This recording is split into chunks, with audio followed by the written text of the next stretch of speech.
adik-adik pejuang KSM IPA MTS tahun 2023, kakak akan lanjutkan soal bahasan dari MTS IPA Provinsi tahun 2022 kemarin, yaitu mulai dari video pembahasan yang selanjutnya, yaitu dari nomor 13. Perhatikan hewan-hewan yang disebutkan dalam Al-Quran berikut.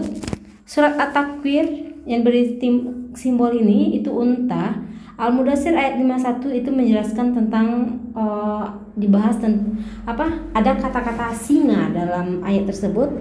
Kemudian surat Al-An'am ayat 143 itu menyinggung kata domba atau kambing. Kalau surat Yusuf ayat 13 itu serigala. Surat Sad ayat 19 itu burung. Berdasarkan data dalam tabel tersebut, hubungan kekerabatan hewan-hewan tersebut digambarkan dalam pohon filogeni. Pohon filogeni ini artinya adalah pohon yang menggambarkan tentang hubungan kekerabatan makhluk hidup.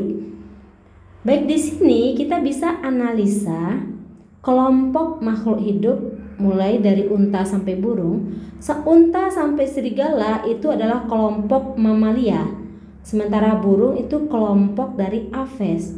Nah, untuk kelompok mamalia itu sendiri nanti bisa kita kelompokkan lagi dua kelompok, yaitu unta dan kambing. Baik unta dan kambing itu masuk ke dalam kelompok hewan herbivora, memakan tumbuh-tumbuhan. Sementara itu untuk singa dan serigala itu masuk ke dalam kelompok karnivora. Nah, kita sudah jelas ya kelompok-kelompoknya. Nah, di manakah pohon filogeninya yang menggambarkan kekerabatannya? Yang kita lihat yang A. Kata kuncinya adalah burung ini tersendiri dari kelompok mamalia, dia terpisah. Berarti harusnya yang gambar kayak waji ini harusnya terpisah. Sementara ini dia menyatu atau berkerabat dekat dengan serigala, itu salah. Jadi ini salah. Kita lihat yang B. Yang B itu kenapa dia dibetulkan? Ini adalah burung. Sementara ini adalah singa dan serigala.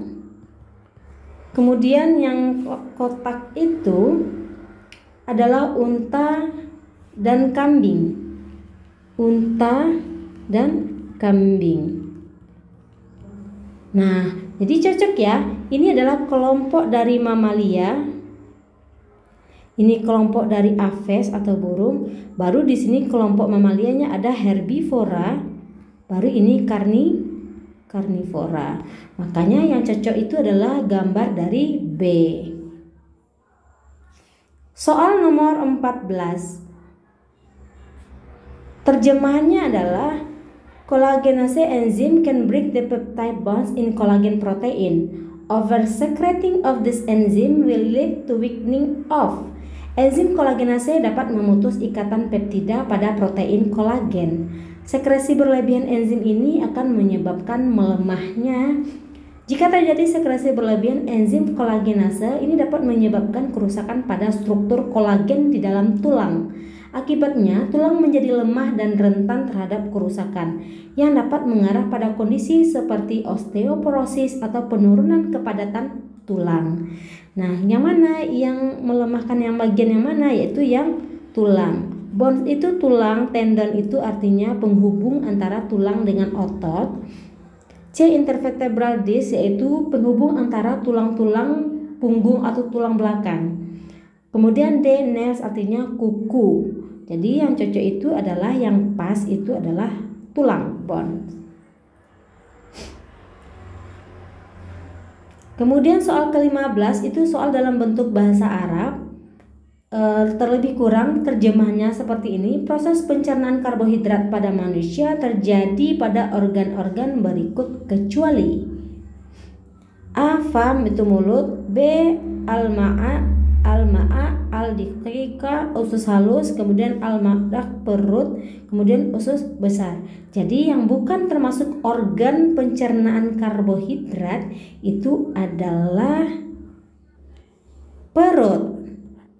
Perut tidak termasuk dalam organ dalam pencernaan, kecuali ini lambung baru betul, tapi perut tidak. Perut itu kan otot yang ada di anggota badan kita, itu bagian perut. Kemudian soal 16. Perhatikan anatomi penampang melintang batang berikut, tanaman A dan tanaman B. Tanaman A itu karena aerenkimnya atau rongga udaranya besar-besar, itu bisa dipastikan itu adalah kelompok akuatik monokotil, yaitu kelompok tumbuhan yang hidup di air.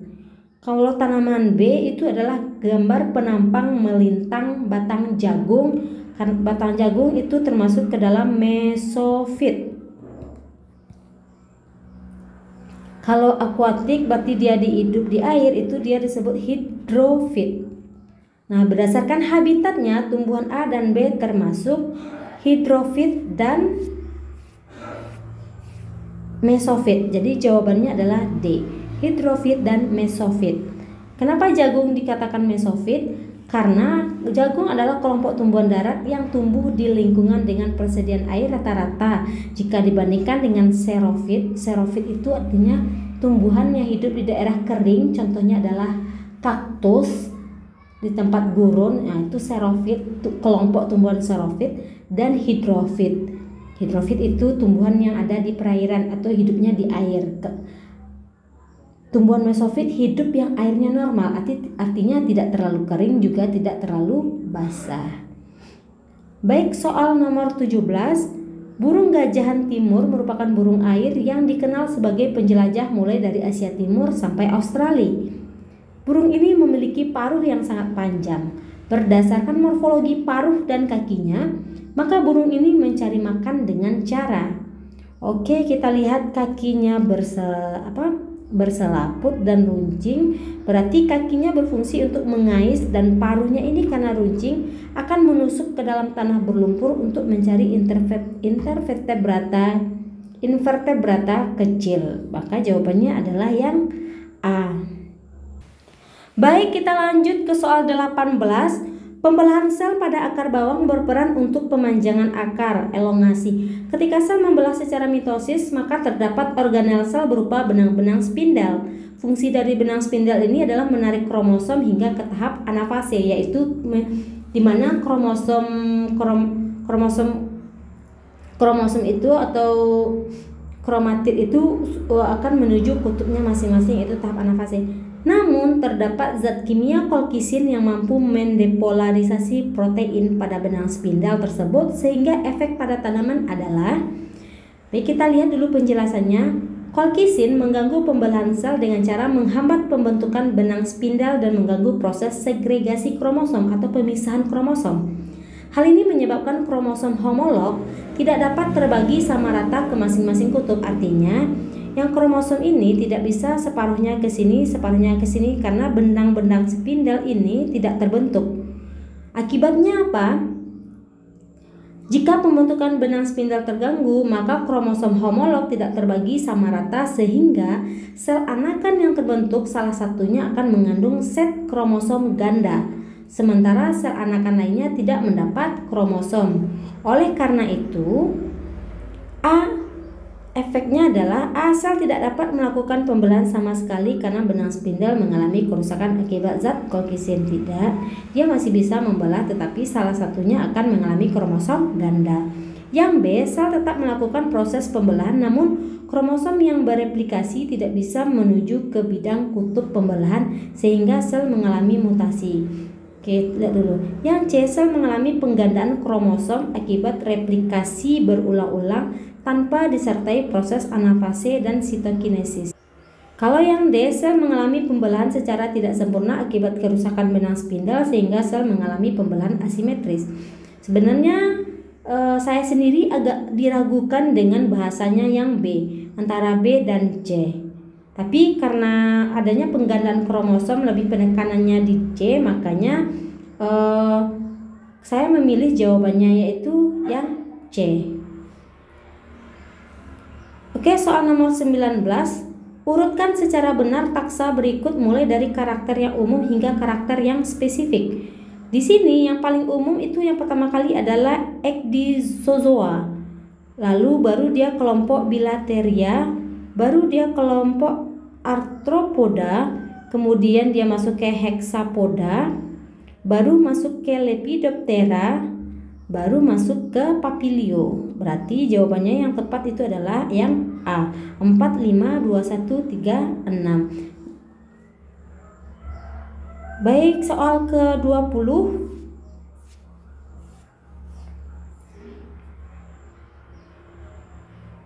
Dalam perkembangan bioteknologi terdapat mekanisme pemotongan plasmid yang berasal dari bakteri. Plasmid merupakan DNA ekstra kromosomal pada prokariot. Pemotongan plasmid dapat digunakan untuk rekayasa genetika. Perhatikan peta plasmid berukuran 3900 base pair atau 3900 pasang basa dan sisi pemotongan enzim restriksinya seperti pada gambar di bawah. Plasmid tersebut kemudian dipotong menggunakan enzim restriksi R1, R2, dan R3. Selanjutnya dilakukan elektroforesis untuk mengetahui pitanya seperti ditunjuk oleh grafik yang B. Sampel yang menunjukkan pita DNA yang sesuai apabila ketiga enzim restriksi tersebut digunakan semuanya adalah sampel. Kita mencari kecocokannya dengan marker yang manakah yang mempunyai kemiripan dengan marker yang telah kita tandai antara sampel 1, sampel 2, sampel 3 atau sampel 4. Itu dia. Baik, saya lanjut ke soal 21. Bus X melayani rute perjalanan Jakarta-Surabaya dengan tarif 260.000 dalam waktu tempuh 13,30 menit. Bus Y untuk rute yang sama dapat menempuh dalam waktu 9 jam 45 menit. Yang E itu 13 jam 30 menit. Dengan tarif 300.000 untuk si bus Y. Jika jarak Jakarta-Surabaya 784 km, maka kecepatan rata-rata bus X dan bus Y berturut-turut adalah, yang ini diabaikan karena ini cukup mengganggu ya. Sebenarnya dia tidak masuk dalam perhitungan. Kita gunakan rumus jarak. Jarak sama dengan kecepatan dikali waktu. Berarti untuk menemukan kecepatan kita pakai rumus kebalik rumus turunannya. Berarti V sama dengan S jarak dibagi dengan waktu. Di sini jaraknya sudah diketahui, kemudian waktu masing-masing bus juga sudah diketahui. Berarti bisa kita cari kecepatan bus X, yaitu jarak dibagi dengan waktu. 784 dibagi 13 jam 30 menit berarti 13,5 jam. Hasilnya adalah 58,07 km per jam. Sementara bus Y yaitu dengan jarak 784 dibagi dengan 9 jam 45 menit atau 9,75 sama dengan 80,41. Jadi jawabannya adalah yang C.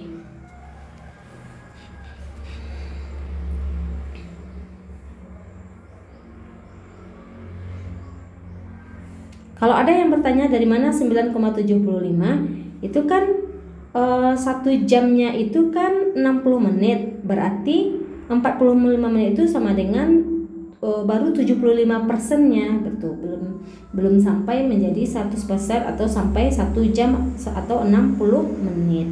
Berarti baru 45 menit, artinya adalah 75% baru dari 1 jam gitu. 9,75. Oke, soal nomor 22.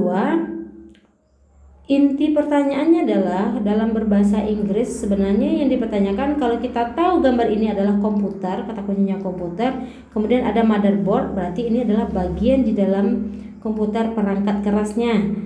If you look, then the IC processor in the motherboard is covered with aluminium metal, berarti ada unsur aluminium metal yang di sini yang ditunjuk oleh panah merah.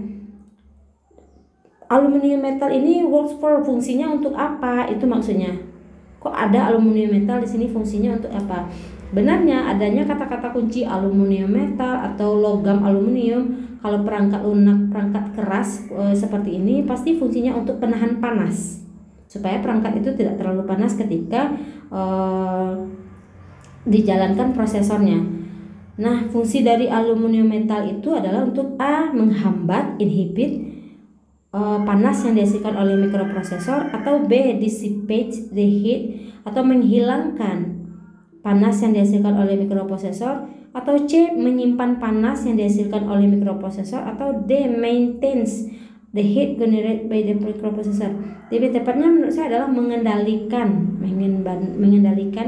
atau mengatur panas yang dihasilkan oleh mikroprosesor. Berarti bisa jadi fungsinya adalah sebagai heat sink, mengatur atau mengendalikan panas.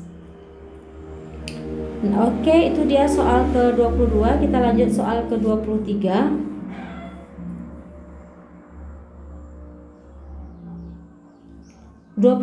Itu soal berbahasa Arab. Itu lebih jelasnya itu adalah tentang gambar infus.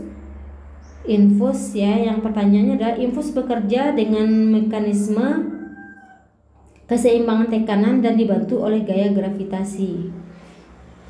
Artinya adalah agar cairan infus dapat masuk ke dalam pembuluh darah. Dalam pertanyaannya ya, tekanan cairan infus harus berada pada level yang bagaimana? Kalau infus harus masuk ke dalam pembuluh darah, harusnya tekanan infus harus lebih tinggi dari tekanan darah. Itu kata kuncinya. Karena apa? Tekanan zat cair atau udara ataupun zat cair itu mengalir dari tekanan yang tinggi ke tekanan yang rendah. Makanya cairan infus itu tekanannya harus lebih tinggi dari tekanan darah, karena cairan infus yang akan masuk ke dalam darah. Jadi jawabannya adalah yang B. Oke, soal nomor 24. Perhatikan gambar bayi dalam kandungan seorang ibu hamil menggunakan USG. Pemanfaatan gelombang ultrasonik dalam bidang kedokteran antara lain untuk mendeteksi keadaan bayi dalam tubuh ibu hamil dalam bentuk citra atau gambar. Pulsa ultrasonik yang dihasilkan ke dalam tubuh akan dipantulkan ketika berpindah dari satu organ ke organ yang berbeda dalam tubuh.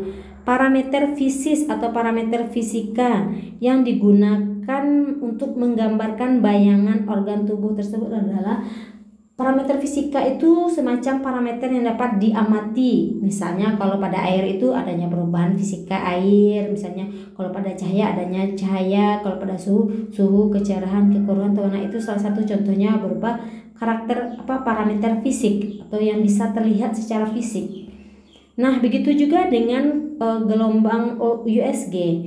Parameter fisika apa yang bisa kita gunakan untuk menggambarkan bayangan organ tubuh tersebut? Oke, USG atau ultrasonografi merupakan tindakan medis berupa pemindaian organ tubuh manusia menggunakan gelombang suara berfrekuensi tinggi. Artinya di sini frekuensi ikut ya. Alat USG tersebut nantinya akan mengeluarkan gelombang suara berfrekuensi tinggi. Makanya saya lihat di sini frekuensi, waktu tunda, dan panjang gelombang. Tapi menurut saya di sini adalah intensitas dan frekuensi dari gelombang suara itu yang parameter fisikanya untuk menghasilkan gambar pada USG. Kalau misalnya adik-adik punya jawaban sendiri karena mencari literatur yang lebih komplit, silahkan. Tapi menurut saya secara logika sederhana seperti ini, maka saya akan pilih intensitas dan frekuensi. Oke, soal nomor 25. Perhatikan gambar berikut. Material dalam bentuk cair dengan indeks bias positif dan negatif dimasukkan ke dalam dua gelas yang berbeda tetapi memiliki ukuran dan bahan yang sama. Inti pertanyaannya adalah, jika diperhatikan kedua gambar tersebut, nilai indeks bias suatu material dipengaruhi oleh, kan dia pertanyaannya adalah nilai indeks bias suatu material dipengaruhi oleh, cuman ada 3, tekanan, suhu zat cair, dan panjang gelombang cahaya. Itu dia. Baik, soal ke-26. Kata basyar dalam Al-Quran disebutkan sebanyak 37 kali, salah satunya dalam Quran Al-Kahfi ayat 110. Inti pertanyaannya adalah begini. Jika kita memandang wajah seseorang pada jarak 1 meter dan sudut minimum yang masih dapat dipisahkan mata manusia sekitar 0,0005 radian, maka jarak minimum 2 titik wajah yang masih dapat dibedakan mata itu adalah sama dengan jarak 1 meter, yaitu 0,0005 meter dari sudutnya itu. Berarti 0,005.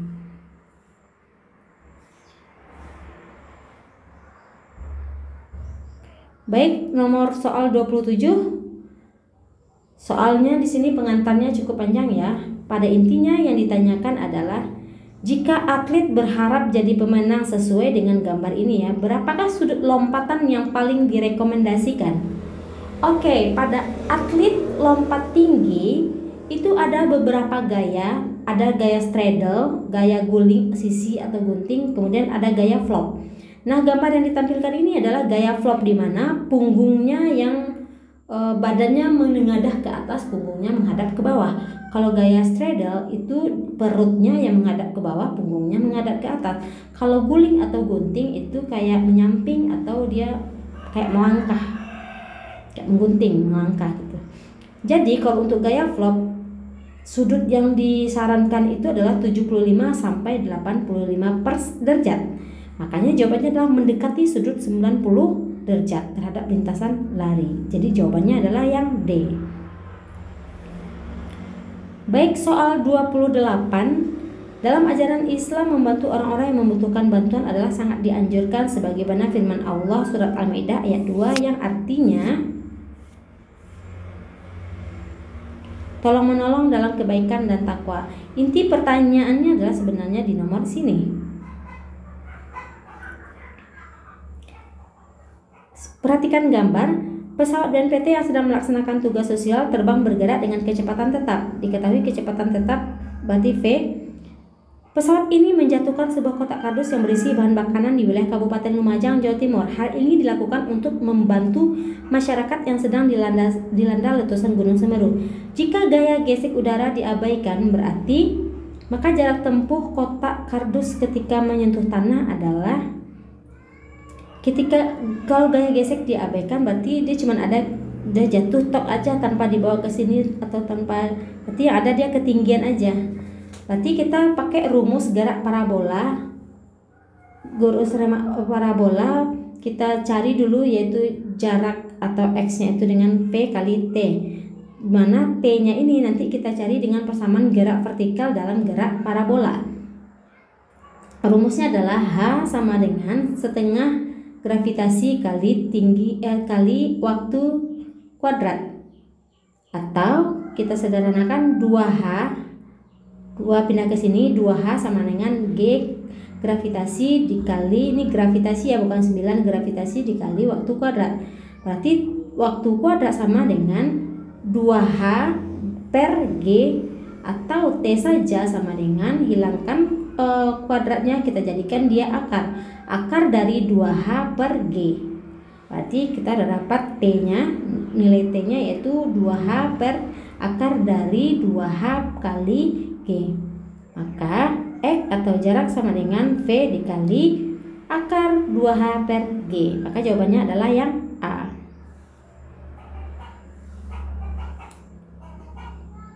Oke, soal nomor 29. Ini ada motor gerak sentripetal. Dalam konteks seseorang yang sedang mengendarai motor melewati tikungan tajam sebagaimana gambar di atas, sikap kehati-hatian perlu dilakukan. Jika gaya gesek maksimum roda dengan jalan raya Fs max atau gaya gerak ini dengan jalan raya itu adalah Fs max. R adalah jari-jari lengkung, ini jari-jari lengkung jalan raya, dan M adalah massa orang semua ini pengendara dengan motor. Maka laju maksimum yang diperbolehkan agar kendaraan tetap berada pada lintasan dan tidak terlempar keluar dari jalan adalah, kita gunakan kinematika dasar hukum Newton untuk gerak melingkar. F sentripetal atau gaya sentripetal itu sama dengan massa dikali percepatan, atau massa dikali dengan kecepatan kuadrat dibagi dengan jari-jari. Agar tidak terlempar lintasan, katanya kan berarti Fs maksimal tuh nilainya harus sama dengan Fs sentripetal.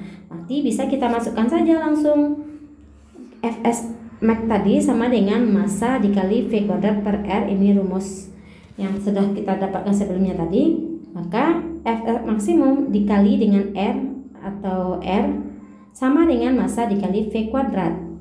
Berarti V kuadrat saja sama dengan Fs maksimum, gaya sentripetal maksimum,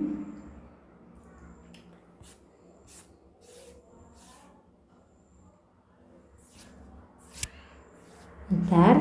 Gaya gesek maksimum dikali jari-jari per massa. Maka untuk V saja atau kecepatannya saja kita jadikan, hilangkan tanda kuadratnya, jadikan dia akar. Akar dari Fs maksimum dikali jari-jari dibagi massa. Maka jawabannya adalah yang B.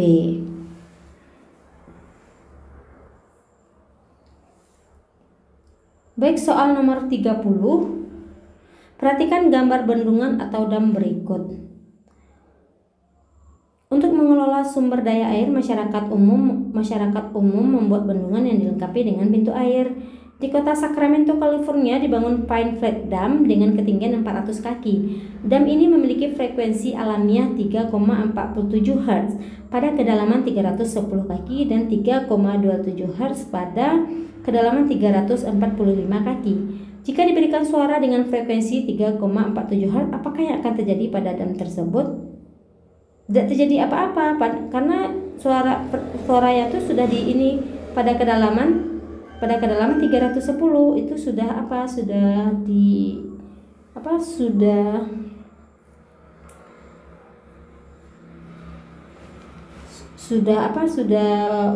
sudah alami pada kedalaman 310 kaki. Itu menurut saya. Boleh kalau kalian ada jawaban yang lain karena punya literatur yang lebih komplit lagi atau cara mencari yang lebih lebih banyak referensinya, silahkan. Oke, soal ke-31. Perhatikan Quran surah As-Saff ayat 10. Kajian fisika yang tepat untuk memperjelas bagian ayat di atas yang digarisbawahi adalah Shihabun thaqibun, artinya bola api atau yang memancarkan api atau cahaya, atau bintang bercahaya berpijar. Kajian fisika yang tepat untuk memperjelas bagian ayat di atas adalah A. Matahari dan bulan yang bersinar, ketinggian langit tidak, susunan langit tidak. Tapi gesekan yang terjadi antara meteor dan atmosfer, sebenarnya meteor itu adalah bebatuan, tetapi ketika dia memasuki atmosfer dengan kecepatan, itu terjadi gaya gesekan dengan atmosfer sehingga meteor tadi akan berpijar atau terbakar karena saking panasnya. Gaya geseknya menghasilkan panas dan menyebabkan dia terbakar atau berpijar. Makanya jawabannya adalah D, gesekan antara meteor dan atmosfer. Makanya kalau kalian lihat bintang jatuh itu sebenarnya meteor yang jatuh karena dia bergesekan dengan atmosfer bumi, padahal dia cuma bebatuan di luar angkasa. Oke, 32. Inti pertanyaannya adalah tubuh manusia yang tenggelam mula-mula jasadnya masuk ke dalam air dan baru mengapung beberapa hari setelahnya dipengaruhi oleh apakah fenomena ini? Kalau kata kuncinya mengapung. Kalau benda itu mengapung, berarti massa jenis air dengan massa jenis benda yang ada di dalam air tersebut adalah sama. Kata kunci ya. Kalau mengapung, massa jenis benda dan air sama. Itu konsep yang harus kalian ingat di dalam soal fisika untuk IPA. Kalau tenggelam berarti massa jenis bendanya lebih tinggi daripada air, makanya dia berat, makanya dia tenggelam. Kalau dia melayang, massa jenis bendanya kecil, massa jenis airnya besar. Karena dia ringan, makanya bendanya itu massa jenisnya kecil atau ringan. Itu dia. Nah, jelas kalau dia mengapung, massa jenis benda dan air, massa jenis airnya sama. Benda dan massa jenis sama. Oke, 32. Kita lanjut ke soal 33. Baik, kita lanjut soal 33. Presto adalah alat masak bertekanan tinggi. Pertanyaan sebenarnya ada di bagian bawah. Pada bagian atas presto ini terdapat katup yang terkadang berdesis. Apakah fungsi katup tersebut? Oke, kok prinsip presto itu tekanannya tinggi. Berarti dia di dalam itu punya tekanan sangat tinggi.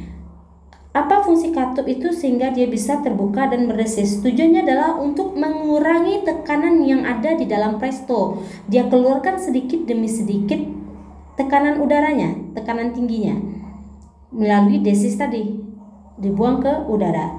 Maka fungsi katup tersebut adalah A. Menjaga berat benda, tidak. Menjaga berat benda, tidak. Menjaga tekanan udara dalam presto lebih besar, tidak. Dia menjaga tekanan udara di dalam presto itu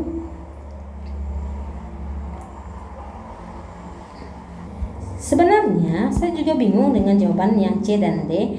Fungsi katup itu menjaga tekanan udara dalam presto lebih besar daripada tekanan udara di ruangan. Iya, menjaga tekanan udara dalam presto lebih kecil daripada tekanan udara ruang. Salah. Tapi karena katup itu terkadang kalau dia terlalu tinggi tekanannya, makanya dia bisa membuka otomatis untuk membuang tekanan itu sedikit demi sedikit. Maka jawabannya adalah yang C.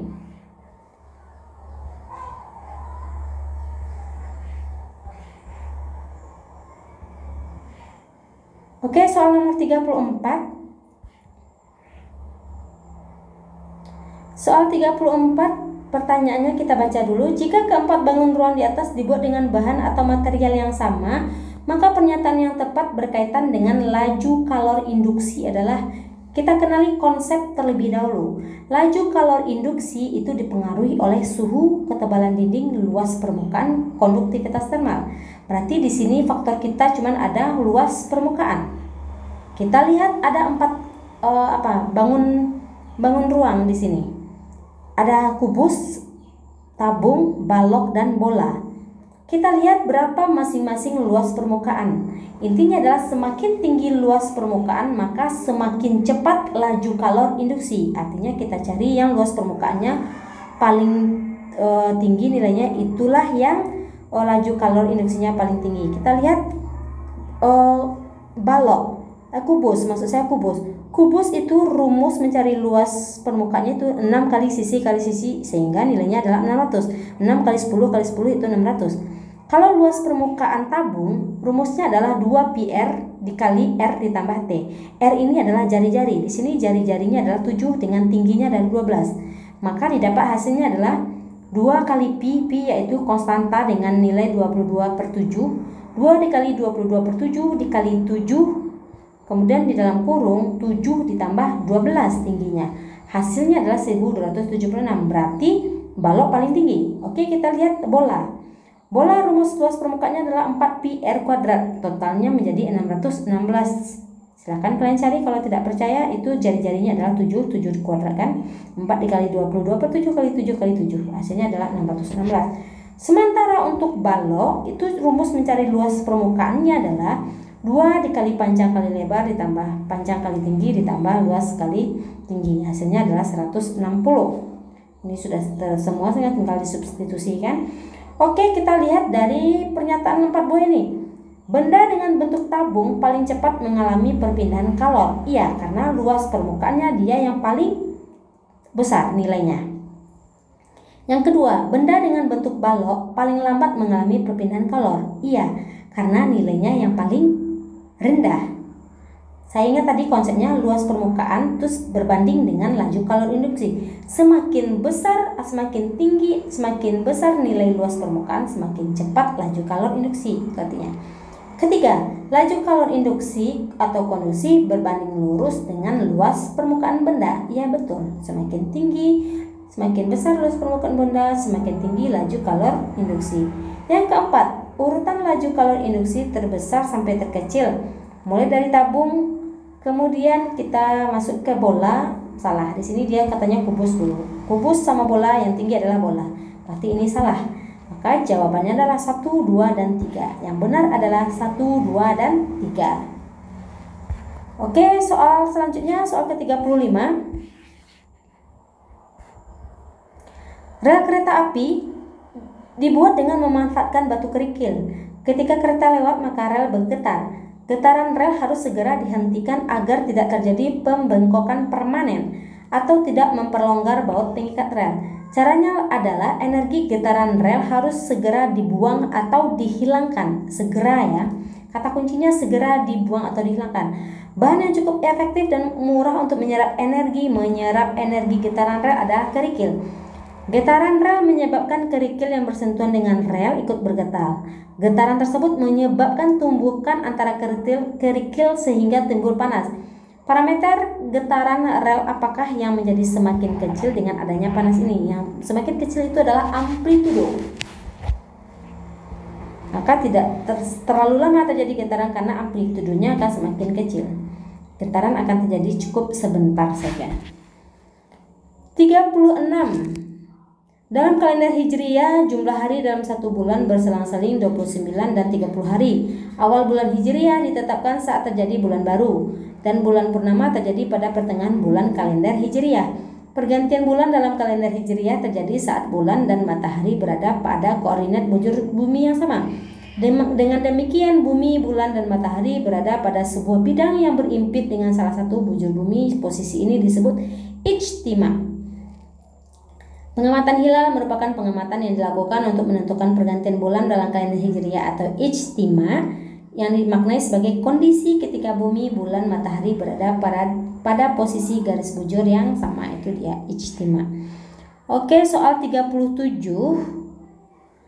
Lebah merupakan salah satu makhluk yang dimuliakan oleh Allah. Bahkan salah satu surah Al-Quran bernama An-Nahl, artinya lebah. Hasil kajian ilmiah mengatakan bahwa massa kebanyakan lebah adalah 0,001 gram dan luas efektif sayapnya adalah 0,006 cm persegi. Dari kedua nilai tersebut dapat diprediksi frekuensi kepakan sayap lebah sekitar 343 Hz. Waktu yang diperlukan lebah untuk mengepakkan sayapnya satu kali adalah berapa milisecond? Ini diabaikan. Sebenarnya yang diperlukan cuman frekuensi, karena rumusnya waktu sama dengan 1/f atau 1/343 atau 0,00292 detik. Jadikan milidetik dikali 1000, hasilnya 2,92 milidetik. Ini hasilnya. Oke, soal nomor 38. Perhatikan gambar berikut tentang atlet cabang olahraga atletik yang berhasil memperoleh medali emas. Lompatan jaraknya adalah 8,03 meter, ini jarak. Kemudian dia menggunakan sudut tolakan yang dilakukannya yaitu 45 derajat. Dianggap benda titik, berarti dia udah berhenti ya, nggak ada lanjutannya, karena atau V kuadratnya kita anggap 0 karena dia berhenti saat tolakan. Maka kecepatan lari yang dilakukan sebelum melakukan tolakan adalah berarti kecepatan awal. Kita gunakan di sini U. Berapa? Berarti kita gunakan rumus persamaan kinematika. V kuadrat sama dengan U kuadrat ditambah 2 kali A kali S. Oke, kita 2 kali percepatan dikali jarak. Kecepatan akhir V kuadrat, kecepatan akhir sama dengan kecepatan awal ditambah 2 kali percepatan dikali jarak. Kecepatan akhirnya itu kan dianggap 0 karena dia berhenti saat tolakan, atau maka dia dianggap benda titik. Nah, untuk menentukan S atau jarak yang ditempuh ini yaitu jarak lompat dibagi dengan sudut tolakan, yaitu sinus 45 derajat. Itu setelah dicari yaitu hasilnya 8,03 meter dibagi dengan 0,7071 atau hasilnya setelah dibagi itu 11,35. Itu dia jaraknya. Kita masukkan langsung ke dalam rumus untuk mencari kecepatan larinya sebelum, berarti U kuadrat yang kita cari. U kuadrat sama dengan V dipindahkan ke dalam V kuadrat dikurang, jadi dikurang. Karena apa? 2AS kita pindahkan ke bilah kiri, maka dia jadi minus. Berarti V kuadrat dikurang 2 dikali A dikali S. Sama dengan kata anggap tadi dia V akhirnya itu 0 karena dia berhenti saat tolakan, dianggap 0. Dikurang 2 percepatan itu karena tidak ada percepatan itu dianggap dia sebagai gravitasi 10 nilai 10 kemudian dikali dengan jarak yang ditempuh tadi, berarti 11,35, hasilnya adalah minus 227. Itu baru U kuadrat. Maka untuk U saja atau kecepatan awal saat dia sebelum melakukan tolakan itu berapa? kita jadikan akar untuk menghilangkan kuadratnya. Berarti akar dari min 227 itu 15,06 meter per second. Kemudian soal 39, jika tegangan baterai 60 volt maka daya lampu, yang ditanya daya lampu ya. Kita cari dahulu R total dengan cara R paralel ditambah R seri. R paralel kita pakai rumusnya 1/R yaitu 1/20. Yang paralel ini kan hambatan ini sama hambatan ini, berarti 1/20 ditambah 1/20 sama dengan 2/20. Berarti R paralel aja kita balikkan 20/2 sama dengan 10. Berarti R total, R paralel yaitu 10 tadi ditambah dengan R seri. R seri berapa? 1, 2, 10, 10 berarti ada 20. 10 tambah 20 sama dengan 30, itu R total. Maka mencari I total sama dengan kuat arus total, I atau kuat arus total sama dengan tegangan dibagi dengan R total. Tegangan di sini berapa nilainya? 60. 60 dibagi dengan 30 hasilnya 2 ampere. Itu adalah kuat arus total yang semua rangkaiannya masuk. Berarti kuat arus lampu ini saja berapa? Berarti dia setengah dari I total tadi.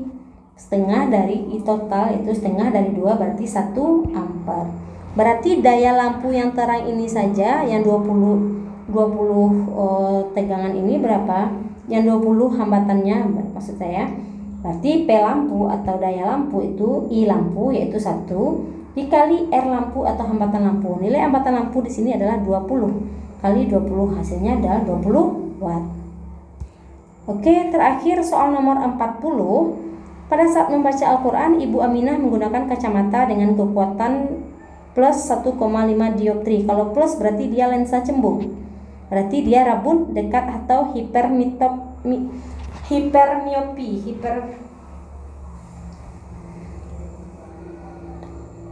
Agar dapat membaca secara normal 25 cm di depan mata. Berarti ini nilai SN, jarak normal. Jika Ibu Aminah melepas kacamatanya, maka jarak terdekat yang masih dapat dilihat adalah, kita ketahui di sini adalah kekuatan lensanya itu 1,5 dioptri. Jarak normal mata adalah 25 cm. Titik dekat rabun dekat yang ditanya. Jarak terdekat atau titik dekat orang rabun dekat dengan rumus P sama dengan 100/SN dikurang 100/PP. Titik terdekat PP. Titik terdekat. Berarti kita masukkan saja, substitusikan semua nilai. 1,5 sama dengan 100/25 dikurang 100/PP. Berarti 1,5 sama dengan 100 bagi 25 4 dikurang 100/PP. 100/PP kita pindahkan ke ruas sini. Ini kita pindahkan ke ruas sini.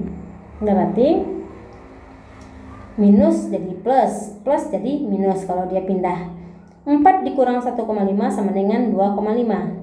Berarti untuk PP saja 100 dibagi 2,5. Hasilnya adalah 40 cm. Nah, itu dia adik-adik lanjutan soal KSM MTS tingkat provinsi tahun kemarin, tahun 2022. Ini sudah semua soal ya. Ini bagian video kedua. Kalau bagi yang belum melihat bagian video pertama, silakan cek aja, scroll ke bawah. Yang jelas adik-adik besok akan pasti simulasi ya, yang mana ujian sebenarnya nanti atau KSM hari H-nya itu tanggal 9 hari Minggu. Jadi adik-adik masih punya kesempatan untuk belajar lagi. Oke, silakan dibahas, dibaca kembali atau ditonton kembali video-videonya dan pahami semua soal-soal serta rumus-rumusnya. Semoga adik-adik yang menonton video-video pembahasan di channel ini melaju ke tahap provinsi sampai ke nasional, dan semoga kalian semuanya sukses. Amin amin ya rabbal alamin. Oke, jangan lupa untuk selalu dukung channel ini. Jangan lupa like, comment, subscribe, dan share ke teman-teman adik-adik semuanya. Assalamualaikum warahmatullahi wabarakatuh.